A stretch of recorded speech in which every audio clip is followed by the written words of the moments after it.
Bonsoir à toutes, bonsoir à tous et bonsoir Myriam. Bonsoir. Myriam Akédiou, comment ça va? Ça va très bien. Ouais. Toujours, je suis contente d'être là de nouveau. Ah, c'est gentil. Ouais, de nouveau, mais vous êtes venu il n'y a pas longtemps Oui, c'est vrai. pour la série Quiproquo, série de la RTBF. Et j'allais dire, vous passez un peu la rampe, quoi. Enfin, vous étiez avocate. Je passe de l'autre côté. Oui. Et là, vous êtes face à des avocates et une juge d'enfants, surtout. On va parler de ce très beau film, très important, qui sort sur les écrans. Avant ça, 3 petites questions. C'est une tradition, vous la connaissez. Dans cette émission, vous répondez du tac au tac, hein, Myriam. Si vous étiez un animal, vous seriez quoi? Oh, une chèvre.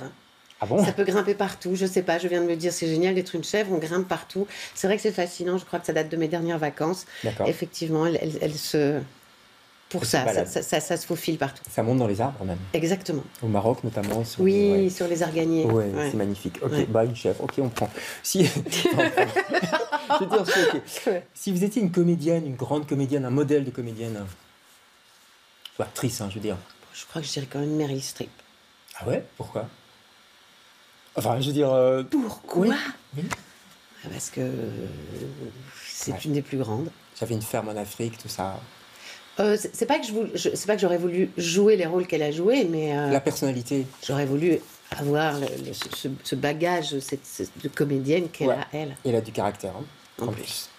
Et si vous étiez un film, une référence de film, genre le film que vous emmèneriez sur une plage déserte, enfin une île déserte, pardon. Je dis n'importe quoi. Ou une plage déserte. Je crois que je prendrais Le Parrain. D'accord. Ouais. 1, 2. Toute la série? 1 et 2. Bon, d'accord. Le Parrain 1 et 2. Ouais. Et La Chèvre. Et puis votre film qui s'appelle On vous croit, le film dans lequel vous tenez un rôle saisissant. On va en parler. Vous êtes l'invité, Myriam, de LCR ce soir.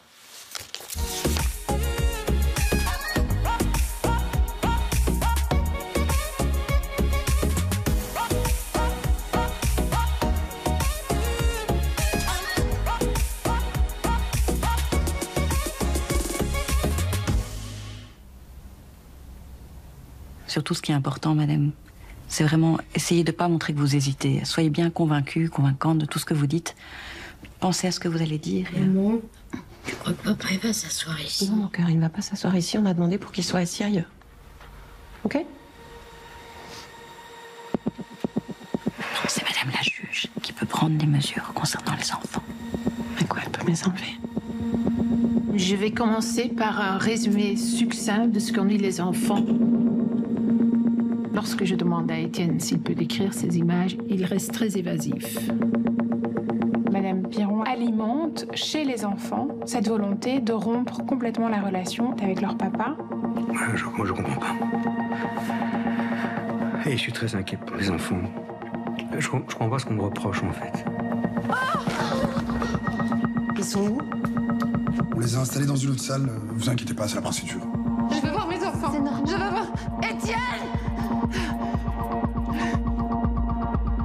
Je pensais que j'allais être soutenue, en déclarant les faits, j'allais être encadrée, soutenue, protégée, accompagnée par la justice, par mes proches. La plupart des gens préfèrent penser que ce que mes enfants ou moi nous disons est faux, que nous mentons, plutôt que de croire en ce que nous avons vécu.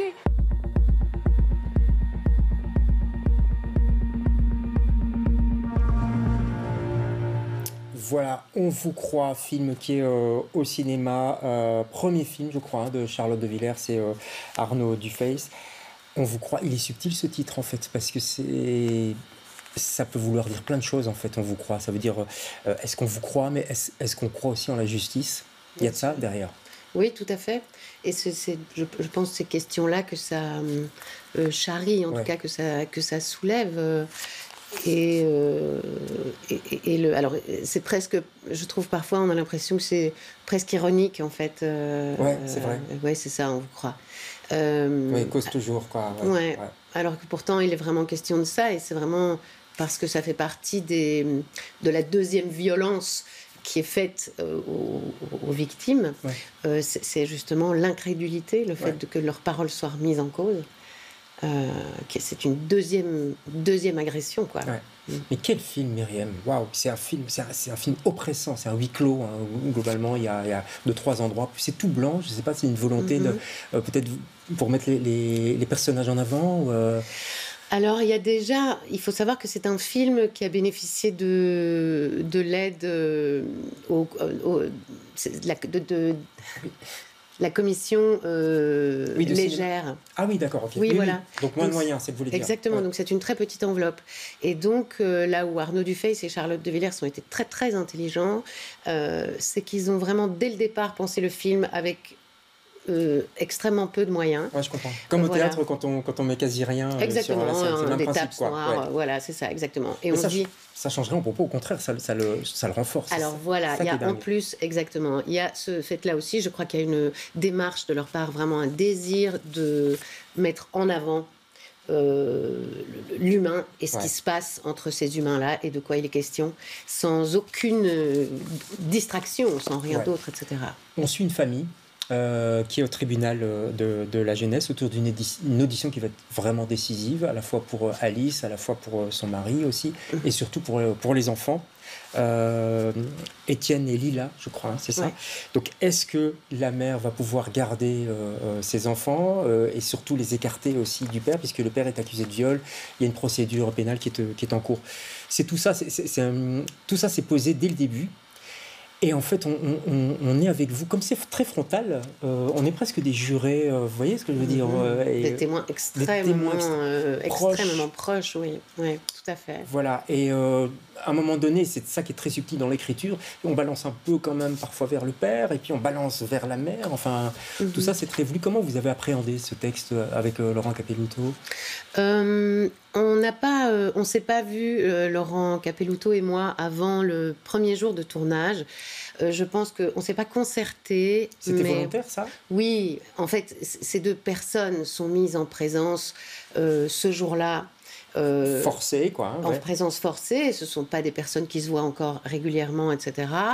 Et vu ce qu'elles trimballent, on a pensé que c'était justement nous faire un cadeau en tant qu'acteur que de justement éviter de communiquer l'un avec l'autre et de se retrouver confrontés au moment du tournage l'un à l'autre avec ce que chacun on avait préparé, accumulé. Bien sûr, ça, c'est pour toucher à quelque chose de très juste, enfin, de se rapprocher vraiment des personnages au plus près. De l'authenticité, de la sincérité, de la spontanéité, oui, tout à fait. Parce que c'est important, il n'y a pas de plans qui partent à gauche, à droite, on est tout le temps essentiellement sur vous, principalement.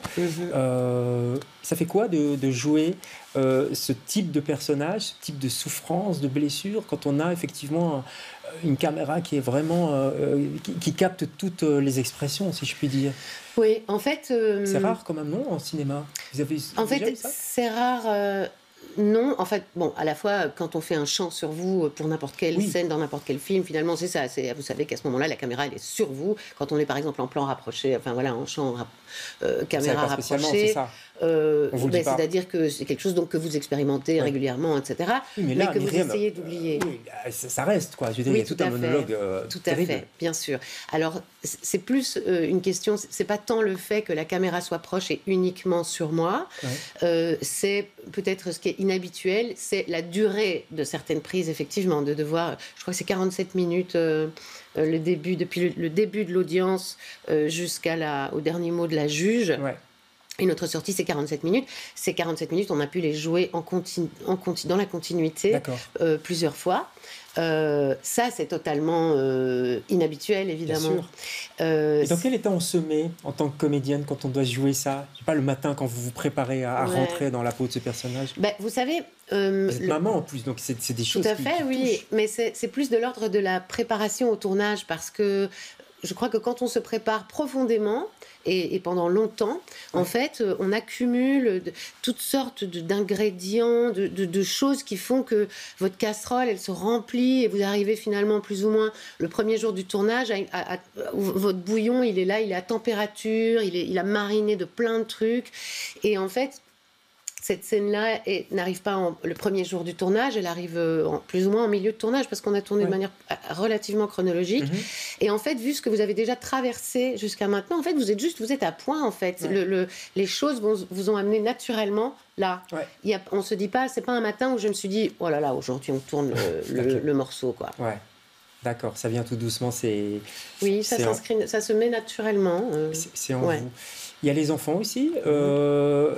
On n'entend pas le témoignage des enfants. C'est via un avocat. Ça, c'était une volonté aussi. On sait ce qu'ils ont raconté, mais on ne les voit pas le dire. Vous voyez ce que je veux dire? Non, bien sûr, parce que je crois que c'est pas de ça qu'il est question. Parce que justement, on laisse entendre qu'ils ont déjà été entendus et qu'ils ont déjà répété des dizaines de fois la même chose, et que pourquoi aujourd'hui ils doivent encore venir répéter des choses en plus qui les font souffrir, etc. Mais on comprend qu'il y a ça. On comprend qu'ils sont là dans une pièce à côté, et c'est pas pour rien non plus, parce que le hors-champ est très important aussi pour ces cinéastes. Ils travaillent fort sur le hors-champ. Tout à fait, bien sûr. Parce que c'est le hors-champ qui vient impacter la femme qu'on suit, la mère qu'on suit, et auprès de laquelle on a envie d'être au plus près. Et c'est justement comment elle est impactée par ce hors-champ. Donc ce hors-champ est évidemment... Et la cruauté aussi du déroulement de ce genre de séance, parce que l'avocate du père, forcément, elle défend les intérêts du père, donc elle peut sortir aussi des horreurs sur la mère. Enfin, il y a quelque chose de cruel. On se dit, waouh, pourvu qu'on ne vive jamais ça. Extrêmement, et qui est apparemment extrêmement banal, classique en fait. C'est ce procès d'aliénation parentale, c'est une stratégie apparemment qui est souvent mise en place par les personnes accusées justement de ce genre d'agression. Justement, c'est une stratégie, non, c'est faux, c'est un mensonge, c'est juste pour monter les enfants contre moi, c'est juste pour m'éjecter de leur vie, etc. C'est très fréquent. Ça va, comment vous en êtes sortie de ce tournage? Mais moi, j'en suis sortie très bien. Moi, j'en suis sortie très bien, parce que je vous dis, voilà, c'est des choses qui marinent, vous vous chargez de plus en plus, voilà. Et en fait, chaque jour de tournage vous libère un peu de tout ce que vous avez accumulé. Donc, quelque part, la soupape, voilà. Mais moi, j'en suis sortie très bien. Après, ce qui est dingue, c'est de se dire, voilà, moi, j'en sors après 13 jours. Il y a des gens qui vivent ça. Il y a des gens, voilà, qui n'en sortent pas, qui gardent ça dans leur casserole. On souffle aussi un petit peu. À la fin de ce film, je vais pas dévoiler, mais il y a quand même des respirations, des moments un petit peu de décalage. C'est un super film. Bravo, vraiment. Je vous le conseille. Ça s'appelle On vous croit. C'est dans toutes les bonnes salles de cinéma. Ça sort dans le monde entier, en France aussi, et dans 26 pays, vous m'avez dit. 28. Et nous, on se retrouve demain avec d'autres invités. Merci, Myriam. Merci, David.